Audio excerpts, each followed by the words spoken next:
नमस्कार, आप देख रहे हैं टी लाइव में। मैं हूं फ़हीम। आज 22 दिसंबर है और कौमी एकता के प्रतीक मौलाना मजहूर हक साहब का जो है जयंती मनाया जाता है। आज हुसैनगंज प्रखंड के फरीदपुर के रमदा में जो है उनका एक आशियाना है। उस आशियाना में जो है बड़ी धूमधाम से जो है लोग इस जो है आज उनकी जयंती को जहाँ पर मेरे साथ जो इस वक्त बिहार विधानसभा के स्पीकर श्री अवध बिहारी चौधरी जो है सबसे पहले पधारे हैं। मैं उनसे कुछ बात करूँगा कि सर उनके जो है पुत्र फारूकी अब्दुल्ला साहब का 2 दिन पहले निधन हो गया। उसके बाद से आज जो है उनकी जयंती मनाई जा रही है। इस पर हालांकि कार्यक्रम तो बहुत हमें लगता है कि शौक तरीके से किया जाएगा। क्या कुछ कहेंगे? हर साल तो कोई ना कोई जो है आपके सरकार की तरफ से प्रतिनिधि आता था, आज जो है खुद स्पीकर जो है यहाँ पर पधारे हुए हैं। क्या कुछ कहेंगे सर? फारूकी साहब का मतलब कुछ दिन पहले निधन हो गया और उस दिन में हम यहाँ आए थे और उनके मट्टी देने में हम शरीक रहे। प्रत्येक वर्ष की भांति इस वर्ष भी जो 22 दिसंबर मौलाना मजहूर हक साहब के जयंती के पुनीत अवसर पर यहाँ मजार पर चादर पोशी और माल्यार्पण अन्य कार्यक्रम होते रहे हैं और मैं पूर्व से भी सम्मिलित रहा हूँ। आज भी मैं आया हूँ और हम स्वयं ही फारूकी जी के नहीं रहने से काफ़ी दुखी हैं और उस दिन में कहा था कि ऊपर वाले उन्हें जन्नत दें और परिवार को इस तरह के जो गहरा धक्का लगा हुआ है उनको बर्दाश्त करने की शक्ति प्रदान करें। परंतु देश के महान नायक, आज़ादी के फाउंडर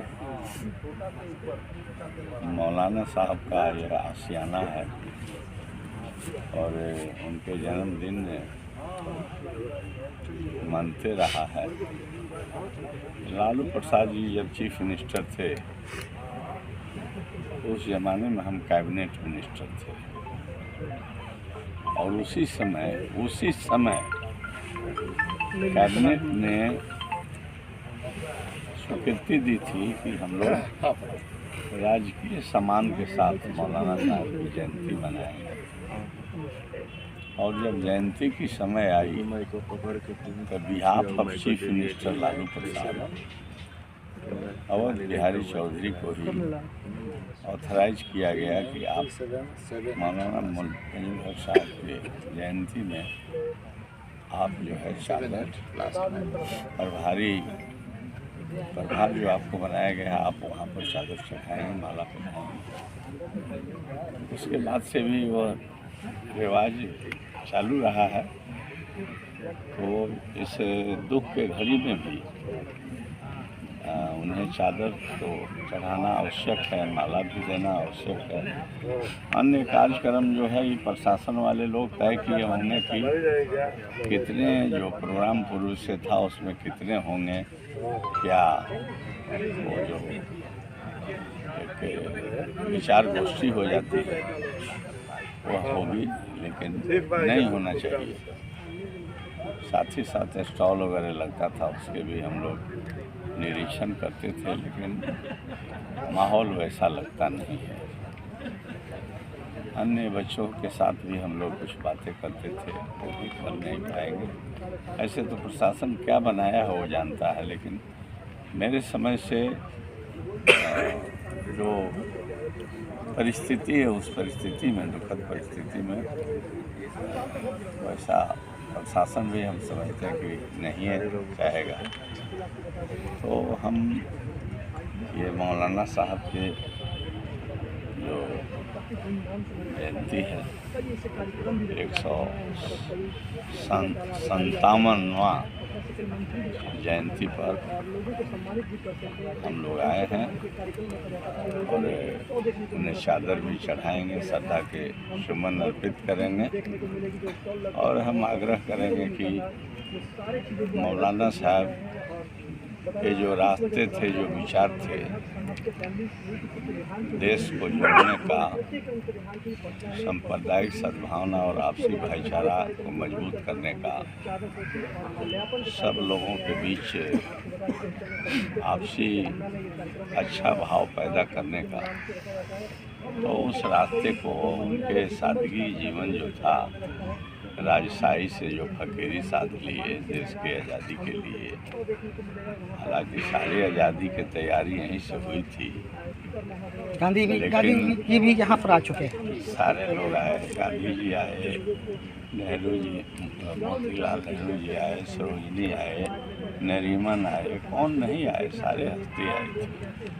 तो इन्होंने जो अंग्रेज भगाओ का सारा बिहू योजना इन्हीं के नेतृत्व में इसी आशियाना में बनता था। सारे देश के लोग उस ज़माने में यहाँ आए थे और अंग्रेज भगाओ कैसे भगाया जाए, कैसे देश को तैयार किया जाए, कैसे सब लोगों को एकजुट करके उनसे लड़ाई लड़ी जाए, तो इसकी तैयारी सब यहीं से होती थी।